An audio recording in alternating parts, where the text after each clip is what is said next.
私は現在、心理学を学んでいるのですが、今回もその学びの一部を共有したいと思います。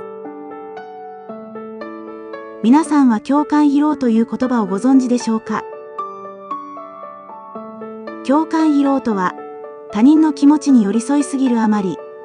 自分の感情まで巻き込まれ、気づかないうちに、心や体が疲れてしまう状態を指します。今回は、この共感疲労が心身にどのような影響を及ぼすのか、そして、それを防ぐためにどんな工夫ができるのかについて、お話ししたいと思います。一般的に、相手に共感できることは、素晴らしいことだと考えられています。けれども、他者の感情や苦しみに、あまりにも深く共感し続けると、自分自身の心や身体に負担となることも少なくありません。相手の立場に立ちすぎて、その人の問題や苦しみを、まるで自分のことのように感じてしまい、その結果、大きなストレスを抱えてしまうのです。また、自然災害や戦争の悲惨な映像に繰り返し触れることで、そこから悪影響を受け、心身のストレス反応を引き起こすこともあります。そのため、日常の中で十分注意が必要です。共感疲労の症状には個人差がありますが、心理的なものだけでなく、身体的な不調を引き起こす恐れもあります。さらに、行動面にも悪影響を及ぼす可能性があるのです。心理的な症状としては、他者の感情に深く寄り添いすぎることで、自分の感情をうまく処理できなくなること、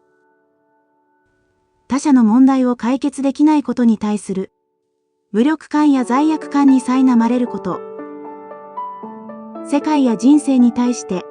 悲観的になることなどが挙げられます。また、怒りやイライラが増して、精神的に疲れ果てて、何もする気が起きなくなることもあるのです。憂鬱な気分を経験し、うつ病に似た症状を示す人もいるほどです。身体的な症状としては、強い疲労感に襲われることや、睡眠の質が低下して、翌朝にすっきり目覚められなくなること、不眠傾向が続くこともあります。さらに、頭痛や食欲不振、胃腸の不調といった体調の悪化も見られます。その結果、免疫力が下がり、風邪やその他の病気にかかりやすくなるリスクも高まるのです。共感疲労は、心身への影響だけでなく、行動面にも悪影響を及ぼします。仕事や勉強に集中できなくなったり、人付き合いを避けるようになったりすることがあります。また、強いストレスを抱えるあまり、飲酒や過食といった不健全な方法で、気持ちを紛らわせようとする場合もあるでしょう。このように、共感疲労は心身の健康だけでなく、行動にも影響を与えるため、とりわけ共感力が高い人や、他者のケアを担う職業についている人は、日常的に自己ケアを意識することが大切です。では、具体的にどのようにすれば、共感疲労を防げるのでしょうか。まず、苦しんでいる誰かのそばにいて、その相手に共感しすぎて疲れてしまう場合には、自分と相手との心理的な境界線をはっきり意識することが大切です。そのためには、相手の感情は相手のものであり、自分の感情とは別であると心の中で繰り返し確認したり、私は今、相手を支えている立場にあるのであって、同じ苦しみを背負う必要はないと、意識的に線を引く習慣を持つと良いでしょう。境界線を明確にすることで、相手を思いやりながらも、自分の心を守ることができます。また、日々目にする衝撃的な自然災害や戦地の映像が原因となる場合には、メディアの消費を意識的に制限することが有効です。自分が悪影響を受けていると感じたときには、思い切ってテレビニュースを見ないことも一つの方法でしょう。とはいえ、ニュースを見ないことで、世界の出来事から取り残されるのではないかと、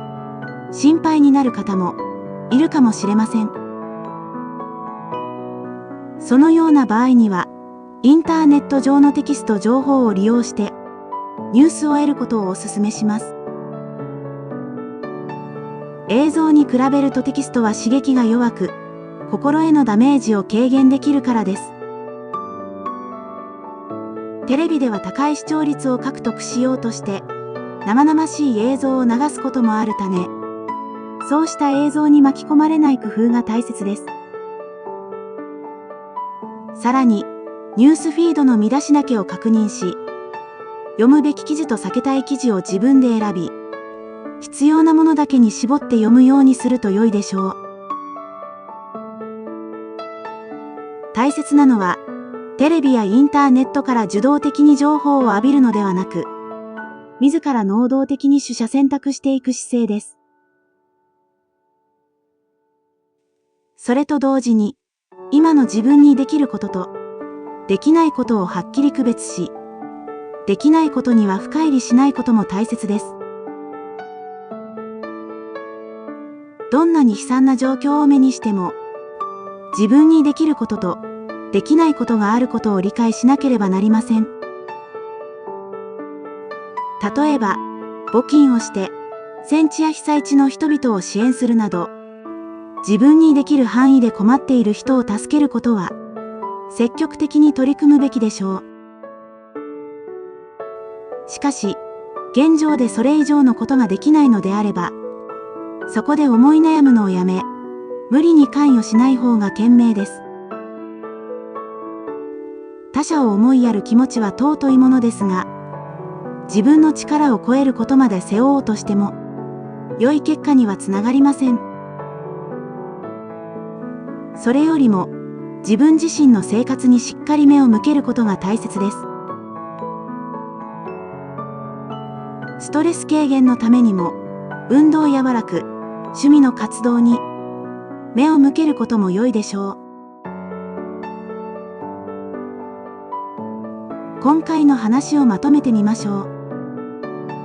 共感疲労とは、他者の感情や苦しみに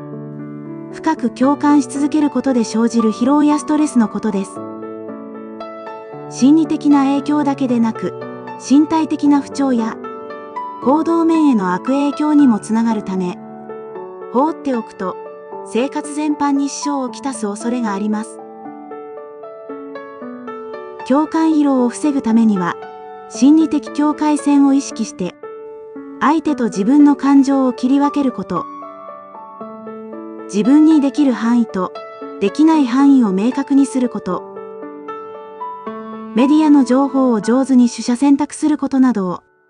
心がける必要があります。また、日常生活の中で休養をとり、運動や趣味などを通して心をリフレッシュすることも効果的です。大切なのは、共感しないことではなく、共感しながらも自分を守る姿勢を持つことです。他者を思いやる気持ちを大切にしながら、自分自身の心身をケアしていくことが、長期的に人を支え続けるためにも欠かせないでしょう。